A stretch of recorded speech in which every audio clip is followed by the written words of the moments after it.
E eu começo exatamente com uma constatação e talvez uma reafirmação de algo que já disse em outros fóruns.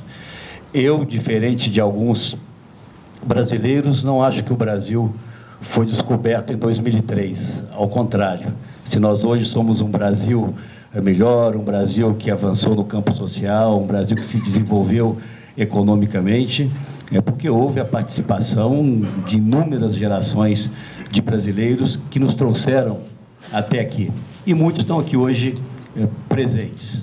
Eu tenho uma característica, talvez, em razão das minhas origens, de não considerar alguém só por estar no outro campo político, alguém que só tenha defeitos. E, ao mesmo tempo, também não considero alguém, apenas por ser meu aliado circunstancial, apenas alguém recheado de virtudes. Eu acho que o que o Brasil precisa hoje é de uma compreensão mais ampla. E isso passa pelo reconhecimento de que não fosse a ação de diferentes governos, de diferentes lideranças, nós não teríamos construído o Brasil que nós somos hoje. A média do crescimento do Brasil, a partir de 2003, foi a menor da América do Sul. Nós crescemos ano passado apenas mais do que a Venezuela, no ano retrasado apenas mais do que o Paraguai.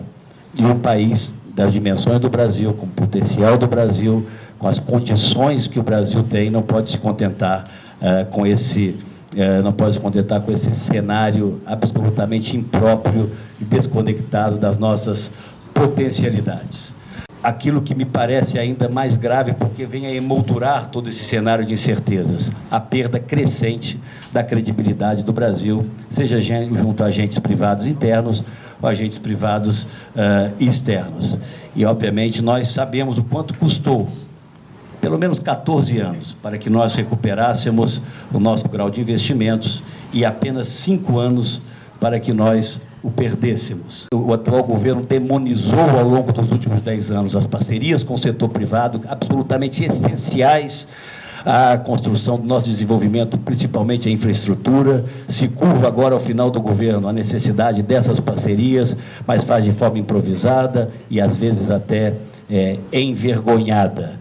Ao longo de todo esse último período que nós assistimos, é o custo do Brasil aumentando, uma carga tributária escorchante, os senhores são vítimas permanentes dela, e aí vem uma outra consequência, ao meu ver, absolutamente perversa para o Brasil, que se pressupõe uma federação, ou deveria efetivamente agir como uma federação, que é essa concentração crescente e absurda de receitas nas mãos da União.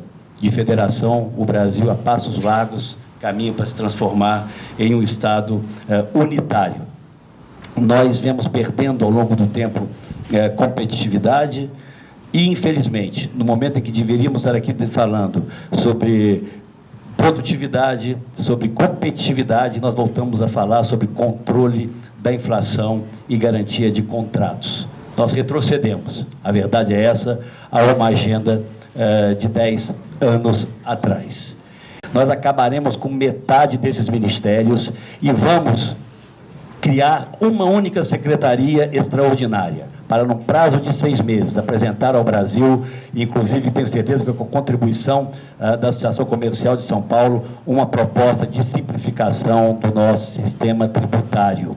Esse é o primeiro passo, objetivo e concreto, para que nós possamos, ao longo do tempo, abrir um espaço fiscal para que se possa caminhar na diminuição dessa carga tributária. Dentro desse novo escopo da administração federal, nós vamos trabalhar para essa redução, como eu disse, pela metade do número de ministérios e a transformação do Ministério da Justiça em Ministério da Justiça e da Segurança Pública, garantindo aos recursos da área de segurança pública o mesmo sistema de liberação que nós temos hoje, por exemplo, em relação aos recursos da educação.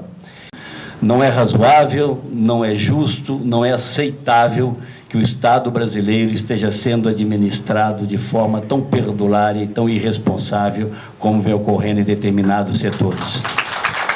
Não é lícito que empresas como a Petrobras, e não preciso entrar em detalhes porque as denúncias que se sucedem nos envergonham, nos aviltam e nos indignam, mas infelizmente não se restringe a uma determinada empresa, a consequência perversa desse aparelhamento sem limites do Estado brasileiro para um grupo que chegou no poder. O Brasil tem que trabalhar para reconectar suas empresas nas cadeias globais de produção. Nós temos que nos reconectar com parceiros que possam efetivamente abrir mercados e, obviamente, estimular a nossa economia. O mundo está indo embora, a grande verdade é essa, retomando seu processo de recuperação de crescimento. Os Estados Unidos talvez seja o exemplo mais bem acabado, até pela sua influência, e o Brasil não está nesse ciclo de países que estão preparados para a retomada de um crescimento sólido. Remontar o Estado brasileiro, reconectar o Brasil, como eu disse aqui, ao mundo desenvolvido, obviamente sem deixar de expressar nossa solidariedade com vizinhos, com países africanos, mas sem permitir que o Brasil volte ao final da fila entre os vizinhos do que diz respeito ao crescimento. É nisso que acredito, é essa visão que vamos discutir e apresentar aos brasileiros.